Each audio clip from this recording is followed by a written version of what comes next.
Hello friends, स्वागत है आपका हमारे चैनल ऑनलाइन केमिस्ट्री पर। और आज हम तैयार हैं नई वीडियो के साथ। और जो हमने लास्ट टाइम वीडियो बनाया था क्वाड्रेटिक इक्वेशन हमने स्टार्ट किया है क्लास 10th के लिए। तो जो भी हमारा इससे पहले का वीडियो है उसको आप प्लेलिस्ट में जाके देख सकते हैं, जो भी 10th क्लास का प्लेलिस्ट है। आज हमने स्टार्ट करना है क्वाड्रेटिक इक्वेशन। देखिए, एक पार्ट इसका हमने पहले किया था।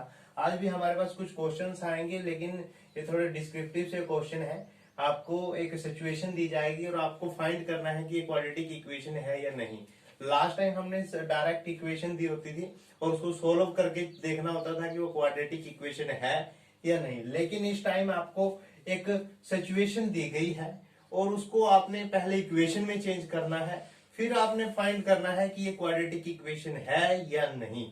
चलिए हम स्टार्ट करते हैं। देखिए, हमारे पास पहला क्वेश्चन है, the product of two constitutive positive integer is 306।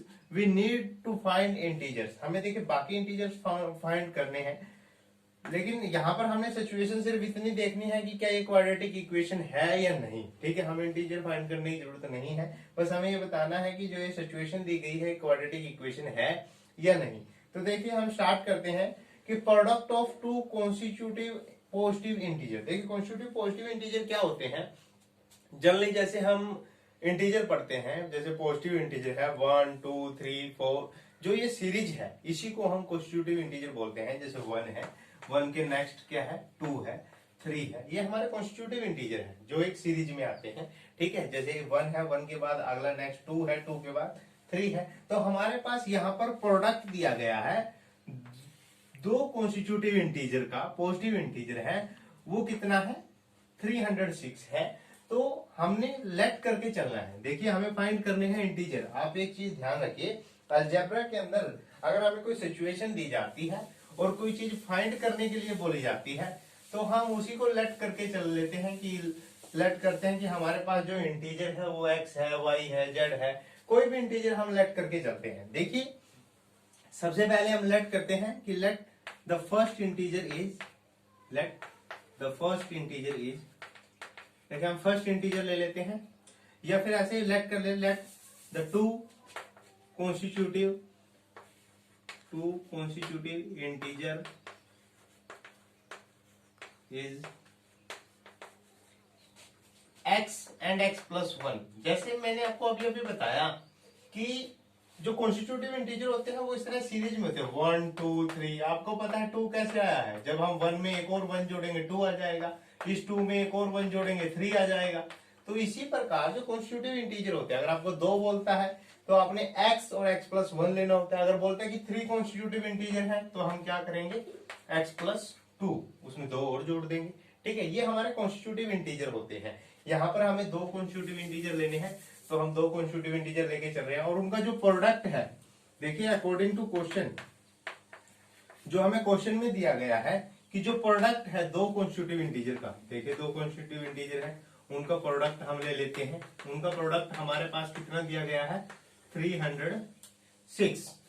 अब आप देखिए, आपको ये बताना है कि ये सिचुएशन जो है वो क्वाड्रेटिक इक्वेशन की है या नहीं। आपको ये बताना है कि क्वाड्रेटिक इक्वेशन बनाती है या नहीं। देखिए, अब हम इस x को मल्टीप्लाई करना है।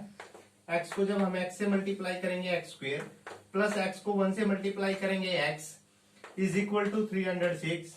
अब इसको हम इधर लेके आएंगे, क्योंकि देखिए इक्वेशन ये तब बनती है जब हम इस पूरी कंडीशन को इक्वल टू 0 रख देते हैं। जो हमारे पोलिनोमियल है, जब इसको हम इक्वल टू 0 रखते हैं तो ये इक्वेशन बन जाती है। इस टाइम पे देखिए पोलिनोमियल है, लेकिन जब इसको इक्वल टू 0 रख देते हैं तो ये क्या है इक्वेशन बन जाती है। यहाँ पर हायर डिग्री चेक करनी होती है, हायर डिग्री 2 है, तो ये क्या है क्वाड्रेटिक इक्वेशन। ठीक है, इस तरह से आपने फाइंड करनी है। ठीक है, यहाँ पर आपको इंटीजर फाइंड करने की जरूरत नहीं है, वैसे इसके इंटीजर भी निकाल सकते हैं, वो हम एक्सरसाइज 4.2 में सीखेंगे कि कैसे हम इसके रूट निकालते हैं। ठीक है, वहां पर इसी तरह के क्वेश्चन होंगे, बस हमें रूट फाइंड करना सीखना है। ठीक है, अभी नेक्स्ट सिचुएशन है, एक और मैं आपको क्वेश्चन करके दिखाता हूँ। मैं आपको 2 क्वेश्चन और सोल्व करवाऊंगा, उसके बाद एक क्वेश्चन और रह जाता है एक्सरसाइज का, वो आपने खुद करके देखना है। ठीक है जी, आपने वो क्वेश्चन खुद करना है, लेकिन आप तभी खुद कर पाओगे जब आप वीडियो को बहुत ध्यान से देखोगे और देखोगे कि ये क्वेश्चन कैसे सोल्व किए हैं, तभी आप उस सिचुएशन को कर पाओगे। ठीक है जी, अब देखिए क्वेश्चन नंबर 2 आता है,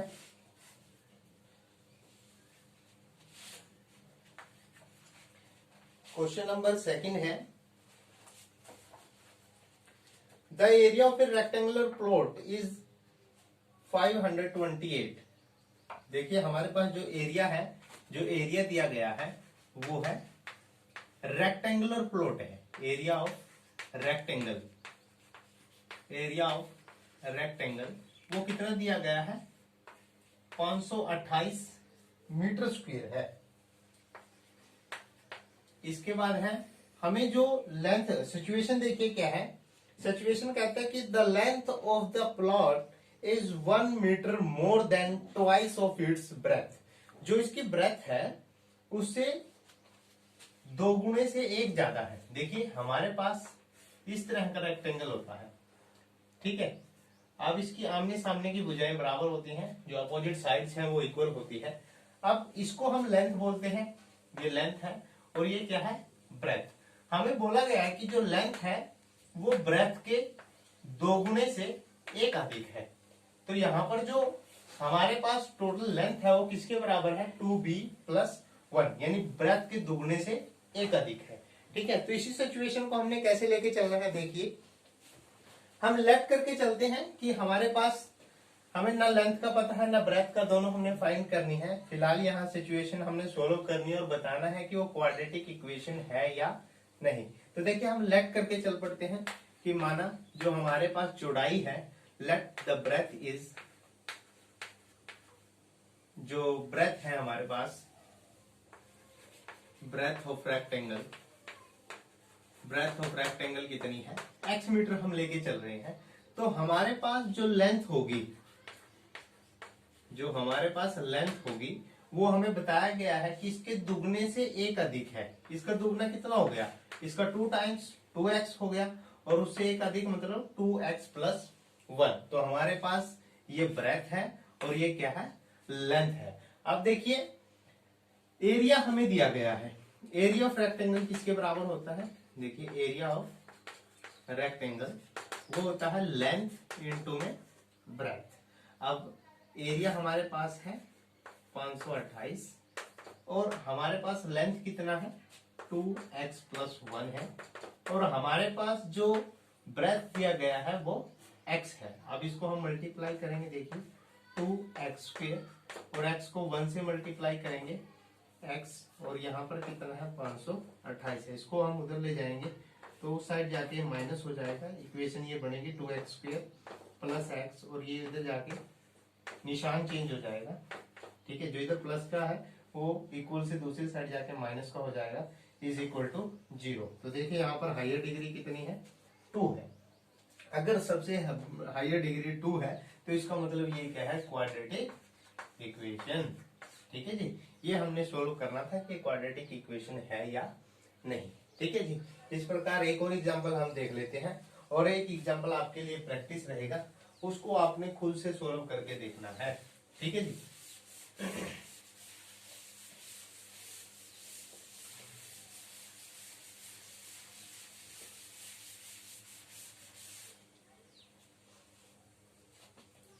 अब देखिए नेक्स्ट सिचुएशन है हमारे पास कि Rohan mother is 26 years older than the him and the product of their age 3 years from now will be 360. Find the Rohan present age. देखिए हमें रोहन की प्रेजेंट एज फाइंड करनी है। मैंने आपको बताया कि अलजेब्रिक इक्वेशन, जो भी अलजेब्रिक सिचुएशन हमारे पास होती है उसमें जो भी चीज हमें फाइंड करनी है उसको लेट करके चलना होता है। जैसे हमें यहाँ पर रोहन की एज फाइंड करनी है तो हम लेट किसको करके चलेंगे कि रोहन की एज को हम लेट करके चलते हैं कि माना रोहन की एज x है, ठीक है। अब उसकी जो मदर है वो उससे 26 साल बड़ी है, जो रोहन की माँ है वो उससे 26 साल बड़ी है, तो उसको हम क्या लिखेंगे, x + 26। देखिए सबसे पहले हम लेट करके चलते हैं, लेट रोहन प्रेजेंट एज, जो रोहन की प्रेजेंट एज है, रोहन की प्रेजेंट एज कितनी है, x ईयर ओल्ड उसको हम मान लेते हैं कि ये वो x ईयर है, ठीक है। इसके बाद है कि लेट रोहन मदर एज, जो रोहन की मदर की एज है वो कितनी है, वो उससे 26 साल बड़ी है, यानी उससे 26 साल बड़ी है। तो जब 26 साल बड़ी है तो इसको हम लिखेंगे x प्लस 26 ईयर ओल्ड। ठीक है जी। इसके बाद कहता है कि जो 3 साल बाद है, 3 साल बाद जो दोनों की एज होगी उसका जो प्रोडक्ट है वो 360 के इक्वल है। जो उसका प्रोडक्ट है वो 360 के इक्वल है। अब देखिए 3 साल बाद रोहन की एज कितनी होगी? After 3 year, after 3 year Rohan age, जो रोहन की एज है 3 ईयर के बाद, आज उसकी एज x साल है। आज से 3 साल बाद कितनी होगी? जैसे जो हमारी प्रेजेंट एज है, मान लो मेरी आज एज मान लो 25 है, तो आज से 3 साल बाद कितनी होगी? 28 होगी।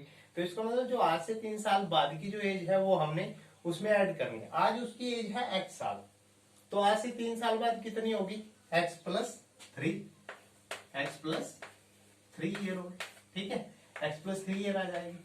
इसके बाद है उसकी मदर की एज कितनी होगी? After 3 year Rohan mother age, Rohan mother age, Rohan की मदर की एज कितनी होगी? आज उसकी एज है x प्लस 26, जो उसकी माँ की एज है वो x प्लस 26 है। तो 3 साल बाद इसमें 3 साल और जुड़ जाएंगे, तो इतनी हो जाएगी। ठीक है, अब देखिए हमें इन दोनों का प्रोडक्ट लेना है। देखिए रोहन के अकॉर्डिंग टू क्वेश्चन हमने लिखना है कि जो भी क्वेश्चन के अकॉर्डिंग हमें सिचुएशन दी गई है कि 3 साल बाद दोनों का प्रोडक्ट 360 के बराबर हो जाता है, तो हमने क्या करना है? दोनों का प्रोडक्ट करना है। 3 साल बाद रोहन की एज कितनी है? x प्लस 3 है। रोहन की मदर की एज कितनी है? x प्लस 26 और 3 29, x प्लस 29। और दोनों का जो प्रोडक्ट है वो किसके इक्वल हो जाता है? 360 के।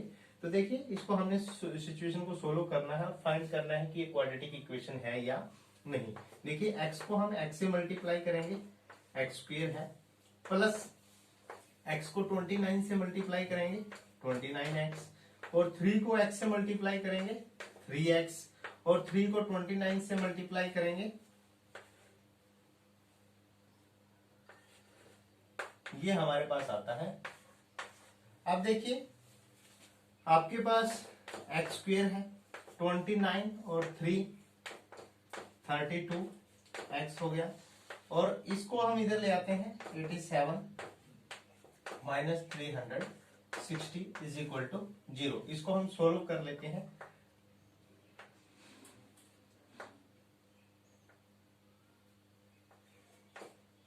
ये हमारे पास बचता है, ये माइनस का आएगा, और 32x और यहाँ पर x को, इसको मैं ऊपर लिख देता हूं।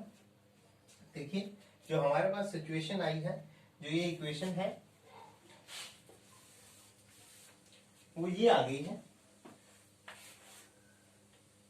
x स्क्वायर प्लस 32x, ठीक है, माइनस 270 इज इक्वल टू 0। देखिए इसकी हायर पावर कितनी है?